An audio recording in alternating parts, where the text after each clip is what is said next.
новия аудит откри 7 милиона и 600 хиляди, мисля, че по памет задължения, които се явяват задължения, които са фактурирани и не попаднат, т.е. скрити задължения. Това е като една фирма, която иска да си скрие задълженията с цел да покаже някакъв кредитен рейтинг. Фактури и приемателни протоколи за конкретни обекти, които не са намерили както в баланса, така и в отчета, също така и в инвестиционната програма на община. Направена е една умишлена злоупотреба от страна на кмета, на заместник кмета или там на общинската администрация, с която цели обекти, възложени 2007-2008, изчезват 2009 и 2010. Тоест, като изчезне целият обект в баланса и Сметната палата като дойде, тя някак да го установи, някой ако ни сигнализира. Сигналът е конкретен с договори, с приемно-приемателни комисии, с фактури, които се укриват за плащане. Предполагаме, че много по-големи са задълженията от тези 7 милиона и 600, но това е предмет на една бъдеща проверка от новия кмет, който един ден ще дойде, предполагам, ще иска да си види къщичката, как му е подредена и да се ревизира. Сумите, които касаят дружеството, те са предявени по законния ред пред правосъдната система в България. Водят се дела по проекта в арбитражния съд, водят се дела в окръжен съд Сливен, но всичко ще мине, може би ще минат години, докато се задейства цялата тази съдебна система и стигнем до окончателно съдебно решение, което да бъде влязло в сила. Относно проекта ИСПА, ние съгласно договора, ние не сме хората, които сме против завършването на проекта ИСПА, т.е. против направянето на канализацията. Напротив, ние сме винаги отворени, дори ако може да помагаме.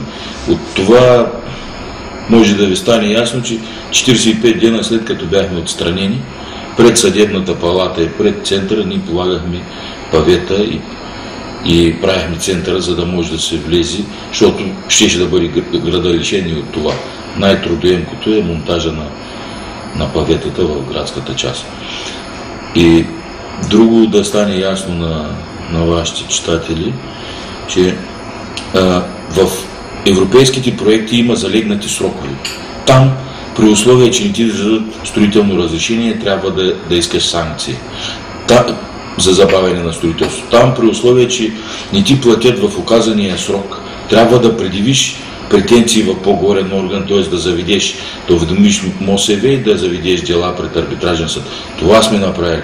Ние не оспорваме цялото трето рамково споразумение от 177 милиона, а оспорваме това, което сме направили до момента, защото то е предмет на същия договор. Не може за едно нещо два пъти да получиш пари от Европейския съюз. Еднократно е плащането, т.е.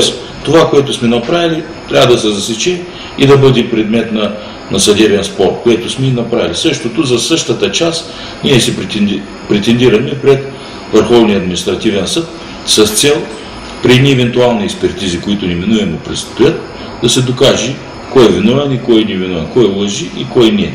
До момента, както и строителният надзор, който по договор му е това вменено да надзирава изпълнението на проекта, така и външните аудитори, които са идвали от ДНСК, от РИСК, не намират забележки по изпълнението на проекта.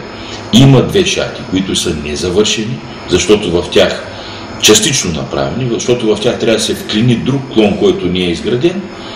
За тези шахти ние дори не сме претендирали за плащане, т.е. изключени са от Акт 10.